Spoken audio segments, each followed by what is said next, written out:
I'm James Dean Bradfield from the MSPpedia. You're on Tape TV, and I'm going to be hosting this episode of TapeOver. My first choice is a song by Public Enemy, the greatest rap group ever. This is Fight the Power, and my memories of this song are quite vivid because I remember buying this Public Enemy single, and I'd already been into Public Enemy, but I bought this single, and it was the first time for me that they matched the political power of the Sex Pistols or the Clash, and this has remained one of my favourite songs, one of my favourite singles of all time. And if I remember rightly, the video is directed by Spike Lee. So this is Fight the Power by Public Enemy. My next choice on TapeOver is my favourite game by the Cardigans. I've been lucky enough to do some work with Nina Pearson from the Cardigans. She sang on one of our biggest hits, a song called Your Love Alone Is Not Enough. And I remember going to collect her vocal in New York because we recorded a lot of the album in Ireland. And then I went to New York to get her vocal, and she just did it in 3 takes flat. Yeah, and it was an amazing privilege just to watch her sing. Peter Svensson is the guitarist in the Cardigans, and he's one of my favourite guitarists of all time. And so, need I say any more? One of the greatest singers and one of the greatest guitarists. This is my favourite game by the Cardigans. So you just saw my favourite game by the Cardigans there. So Nina, if I remember rightly, crashing the car, I think. So this next song is This Charming Man by the Smiths. For me, still one of the greatest Smiths songs of all time.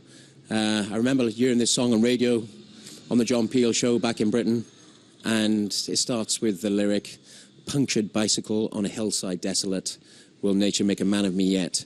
And there are at least 4 words in that kind of verse which you never hear in rock songs. And I remember this song had a massive effect on Nicky in the MSPpedia.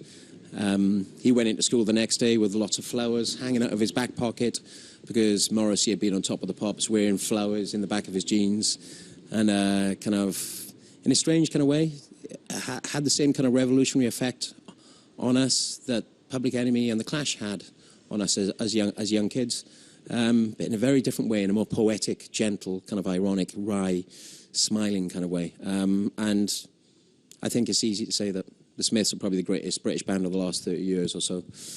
So this is the iconic and everlasting This Charming Man by the Smiths. Now we have Cold Hands by Interpol. I'm actually picking this because I've never seen the video. I love the track. I love the album that it came off. And I think Interpol are one of those bands that really influenced a lot of other bands over the last 10 years or so, especially their guitar sound, especially the vocal lines.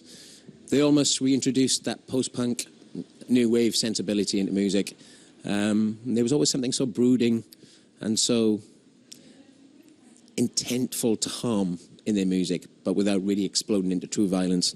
So kind of I'm playing this because I love the song, I love the group, and I've never seen the video. So let's see if the video's any good together.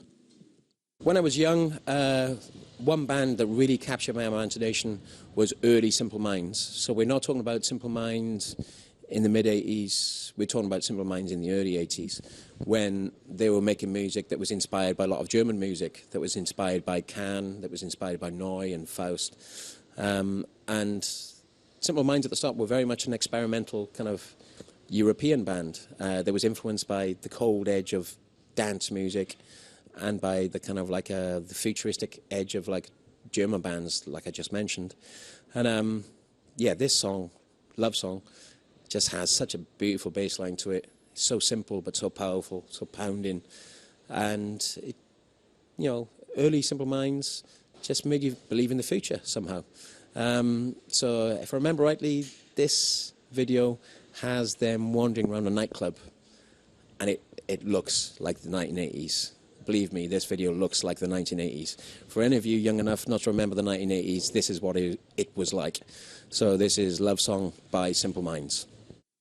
That was Love Song by Simple Minds. Hope you enjoyed that slice of pure 80s. And now this next song is pure 90s. This is the Stone Roses and 10 Story Love Song. This comes off their second album, Second Coming. And of course, Stone Roses last year reformed and played absolutely gigantic gigs in Britain and around the world. And it's easy to forget how good the Stone Roses were, that there were 4 original members, you know, Rennie, an absolutely masterful, kind of like tasteful rock drummer with an edge of jazz to him. John Squire, the rebirth of Johnny Marr and Jimmy Page in one guitarist. And then you had Ian Brown, who kind of like was the perfect vocalist for the Stone Roses records. People have sometimes said things about Ian Brown which I disagree with. You can't imagine this album without Ian Brown's voice. He was the British version of the way Simon and Garfunkel sung together. He sounded like both of them at the same time. And then you've got Manny on bass, that kind of had that real northern soul edge to his bass playing, a real soulful edge to his bass playing. And it's just always great to see the Stone Roses on TV, because they've kind of been, they were forgotten a bit until they came back last year. So this is a video where there's a mask of Rennie, the drummer, because he'd left the band at this point. So that's the interesting point about this video. The drummer's not in there. There's just a mask of his face. So this is the gigantic and influential Stone Roses with 10-Story Love Song. Hello. So our time together has come to an end. Hope you've enjoyed watching Tape TV and myself hosting TapeOver. Sorry there's been quite a lot of old records, but I just thought I'd try and educate some of the younger viewers into what life used to be like before endless coffee and Wi-Fi.